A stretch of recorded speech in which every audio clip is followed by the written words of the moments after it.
Okay, so you guys sent in a ton of research on trade between the US, Mexico, and Canada. Yeah, It seems like you're really fascinated by NAFTA and USMCA. absolutely. Get ready to go deeper than just the headlines, though, because frankly, some of the stuff we found is pretty shocking. Yeah, it really makes you think. And it all points to one big question. Okay. Is Mexico about to become a global superpower?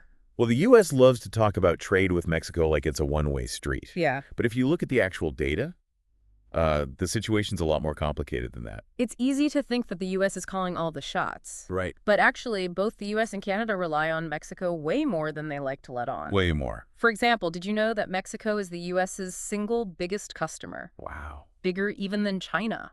That's right. Mm. And that one fact has huge implications for how we understand the power dynamics at play here. Okay, so let's dig into that. Okay. Let's start with something I think everyone remembers: Trump's 2016 campaign promises. Oh, boy. He was pretty outspoken when it came to Mexico. He was. And this research looks at what he was actually able to get done during his presidency. You know, it's interesting because despite all the tough talk, the U.S. system is designed to limit what any one president can actually do. Right, with all the checks and balances. Exactly. Yeah. So Trump couldn't just snap his fingers and make everything he promised happen. So that whole Mexico will pay for the wall thing was a little awkward. Just a little.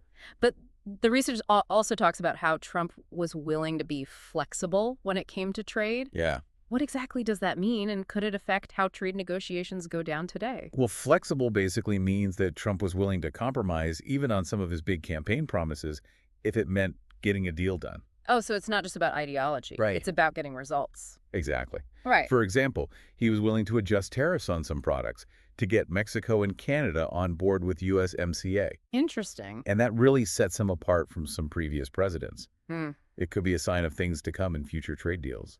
Okay, but here's where I start to get a little worried. Okay. The research you sent in mentions a huge amount of Chinese goods coming into Mexico. Uh-huh. What does that mean for the U.S. and Canada? It's definitely something to watch closely. Yeah. The research really highlights the importance of the Manzanillo port on Mexico's Pacific coast. No. We're seeing massive growth in Chinese imports coming through that port, both by air and by sea. Hmm. And it raises the question of whether Mexico might become kind of a back door for Chinese goods to enter North America. The back door. Yeah, potentially bypassing all the USMCA regulations and tariffs. So it's like Mexico's trying to have it both ways. Yeah, They want to be open to global trade, which makes sense for their economy, right. but they also risk becoming a pipeline for Chinese influence in the region. Exactly. I don't think the U.S. is going to be happy about that. Yeah, it creates some real tension. Yeah. It's something that both the U.S. and Canada are really struggling with right now. Aha. It just adds another layer of complexity to the whole USMCA dynamic. Okay, so let's get to the big question here. Okay. Who needs who more in this relationship? Right. A lot of people think that the U.S. threat to cut off trade is just a bluff. Uh-huh. Could they really afford to do that, though? Well, the research shows that these three countries are incredibly dependent on each other. Interdependent. Right? They all benefit from USMCA, but the U.S. and Canada especially rely heavily on Mexico. Hmm. We have to remember that Mexico is the U.S.'s biggest customer. Right. They're not just a source of cheap labor. Right. So that creates a kind of balanced trade flow, Okay. unlike the situation with China. Interesting. So cutting off trade with Mexico would mean cutting off their biggest customer. Yeah. And that's a pretty risky move. Yeah, you're right. It's not just about finished goods either. Okay. The research points out how Mexican migrants are filling these really important labor gaps in the U.S. Yeah, like literally keeping key industries running. Exactly. Think about things like agriculture, construction, even healthcare. These are all industries that the U.S. economy relies on. Yeah. So cutting those ties would have a domino effect. It would Yeah. impact all three economies. So what about Canada? Well, the research mentions that the Ontario Premier actually called for Mexico to be excluded from the trade agreement. Wow, really? Yeah, Is that even possible? it's hard to say. And what's Canada's angle here? It seems kind of weird. Well, this is where things get really interesting. Okay. The research reveals this power dynamic that a lot of people don't realize. Okay. Canadian mining companies actually control something like 70% of Mexico's mining industry. Wow. So they're extracting huge amounts of gold and silver Wow. and generating massive profits from Mexican resources. So Canada benefits a lot from having Mexico in the agreement. Yeah, they do. So it's like a modern gold rush, but Mexico isn't the one getting rich. Exactly. Is Canada really going to risk all that by trying to kick Mexico out of USMCA? It really makes you question their motivations. It just shows how complicated these relationships really are. Yeah. There's always more going on beneath the surface. Well, before we go down that rabbit hole, Huh. let's talk about Mexico's future. All right. The research mentions some big challenges that they're facing, Like what? like migration security issues, the need to diversify their economy. Yeah. Honestly, it paints kind of a bleak picture. Is Yeah. there any reason to be optimistic? Well, those challenges are real and they're serious. Yeah. But it's also important to remember that Mexico has a history of resilience. Okay. They've come through political and economic crises before, and they've come out stronger. Okay. The question is, can they do it again in today's world, which is even more complex and interconnected than ever before? So it's not a guaranteed success story. No. There's a lot of work to do. Uh-huh. But if they play their cards right, they could really shake things up. Absolutely. And that's what makes this whole topic so fascinating. Yeah. We might be witnessing a major power shift happening right before our eyes. Yeah. It's a reminder that the world is always changing. Yeah. Even those relationships that seem set in stone can shift in really unexpected ways. That's for sure. Yeah. Okay, well, we're going to take a quick break. Sounds good. And when we come back, we'll explore some of those potential shifts in more detail. Alrighty. So stay tuned. You know, it's really interesting to think about how Mexico could use this growing economic power. Yeah. The research kind of hints that we might be at a tipping point Okay. where Mexico starts calling the shots instead of just reacting to what the U.S. and Canada want. That would be a huge change. It would. We tend to think of Mexico as being the weaker player in this relationship. Right. But what if that's changing? What if it is? What would that even look like? Well, imagine Mexico using its position as the U.S.'s biggest customer Okay. to get concessions on things like immigration or border security. Hmm. Or maybe they use those investments from China to balance out the influence of the U.S. Interesting. It's definitely a scenario worth considering. Hold on, though. Yeah. Let's not get ahead of ourselves. Okay. This research also talks about some serious problems that Mexico is facing internally. Right. Can they really become a global superpower if they're struggling with things like crime and corruption? Yeah, those are some pretty big obstacles. They are. You're right. We can't ignore how serious those challenges are. Mm-hmm. But I think it's important to remember that Mexico has always been good at adapting. Okay. They've faced political and economic crises in the past, and they've always come out stronger on the other side. Mm. The question is, can they do it again in today's world, which is even more complicated and interconnected? So it's not like a guaranteed success story. No. They've got a lot of work to do. Definitely. But if they get it right, Yeah, they could really change the game. absolutely. That's what makes this whole topic so exciting. I know, right? We could be watching a major power shift happening right in front of us. It's kind of mind-blowing. It's a reminder that the world is constantly changing. Even those relationships that seem totally stable can shift in really unexpected ways. So true. Okay, let's bring Canada back into the picture. Okay. They've been kind of quiet in all of this. Yeah, they have. But as we saw earlier, they definitely have their own interests. They do. What happens to them if Mexico starts flexing its muscles? That's a great question. And to be honest, the research doesn't really address that directly. Really? It's very focused on the U.S.-Mexico relationship. Mm. So Canada's role is a bit of a mystery. But we know they've invested a lot in Mexico. Right. Especially in the mining industry. Exactly. Could they really afford to let that get disrupted? I doubt it. What would they do? Well, it's unlikely that Canada would just sit back and watch their economic interests in Mexico go up in smoke. Yeah. They've gained a lot from having access to those Mexican resources, Right. and they're not going to want to risk losing that, So maybe they'd have to make some compromises. possibly. Maybe even side with Mexico on some issues. Yeah. To protect their investments. That's a real possibility. Wow. And it shows just how interconnected these relationships really are. Yeah. Any change in the U.S.-Mexico dynamic is going to affect Canada too, and vice versa. It's like a game of chess with really high stakes. Exactly. You have to think several moves ahead. Okay, I'm starting to see USMCA in a whole new light. Yeah. This idea that the U.S. is always in control, Right. it's clearly being challenged. It is. It makes you wonder who really has the power. I know. It's a really important observation. Yeah. We're seeing a potential shift away from this idea that the U.S. dominates everything. Mm-hmm. It forces us to rethink how power is actually distributed in North America. And what about China? Ah, yes, China. They're clearly trying to increase their influence in Mexico. They are. Could this turn into a proxy war between the U.S. and China? That's a huge question. Yeah. And it has big implications for the whole world Yeah. as the U.S. and China compete for global dominance. Yeah. Countries like Mexico become really strategically important. Which way they lean, or even if they stay neutral, Right. could have a major impact. So Mexico's in a pretty powerful position. They are. In a way, they're holding all the cards. It's like both the U.S. and China are trying to win them over. Exactly. And each one is trying to get them on their side. Hmm. It's a tricky balancing act for Mexico, Mhm.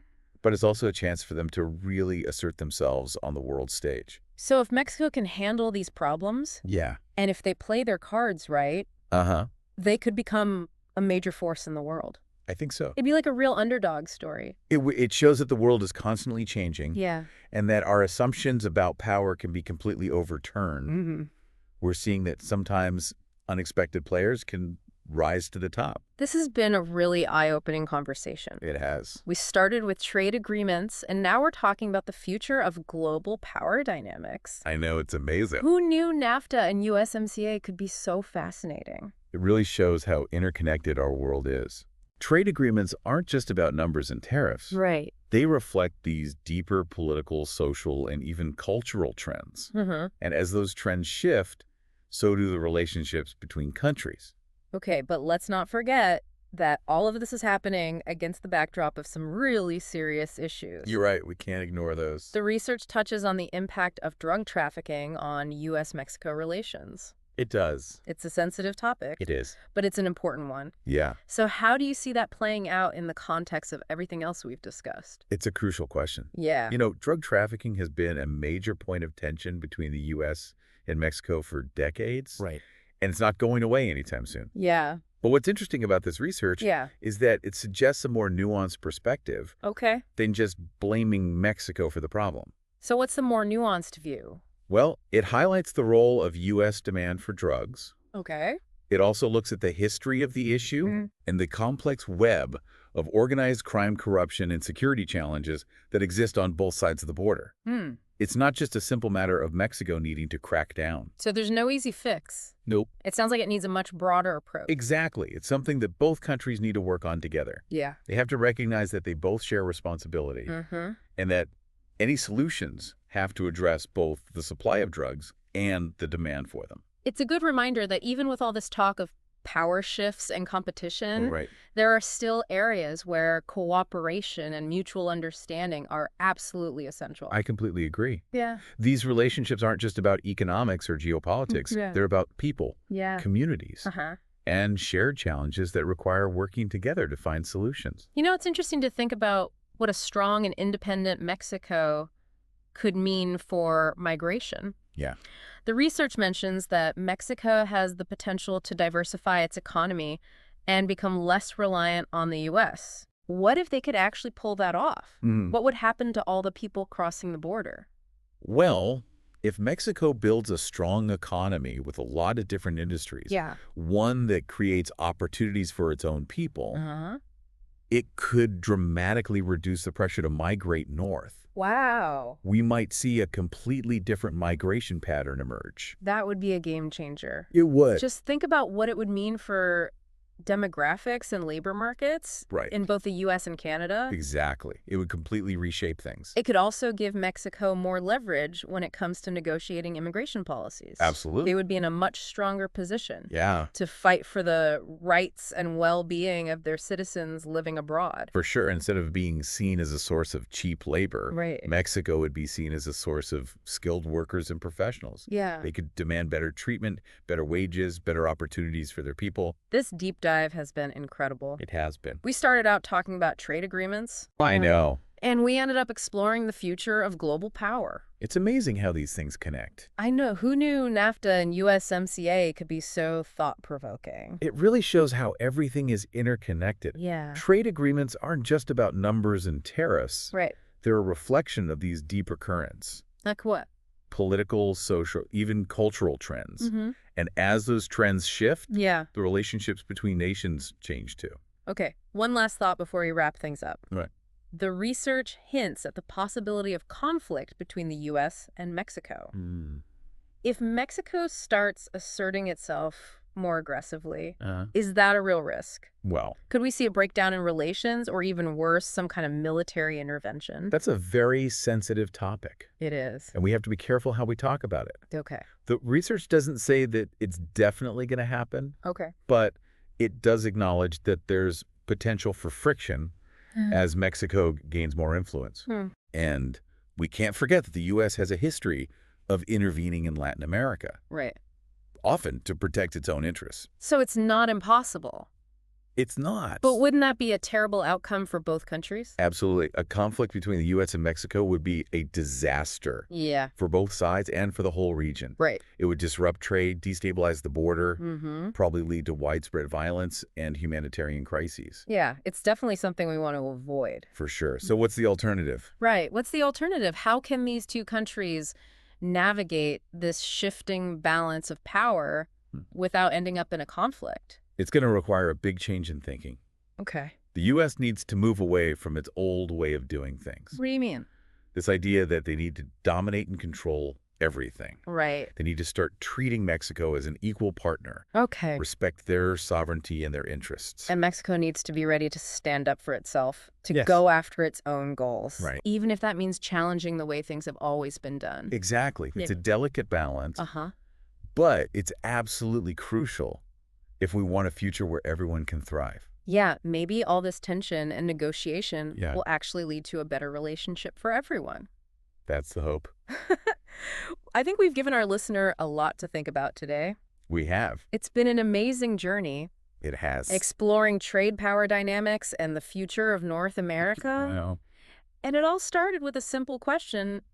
Is Mexico on the verge of becoming a global powerhouse? right. And based on all the research, Yeah. I think the answer is a definite maybe. A definite maybe. Mexico is at a crossroads. Uh-huh. They're facing huge challenges, but also incredible opportunities. The Yeah. path they choose Right. and how the U.S. and Canada respond Yeah. will determine the future of the entire region. It sounds like the next chapter is going to be fascinating. It is. The future's full of possibilities. That's for sure. Thanks for joining us on this deep dive. It was my pleasure.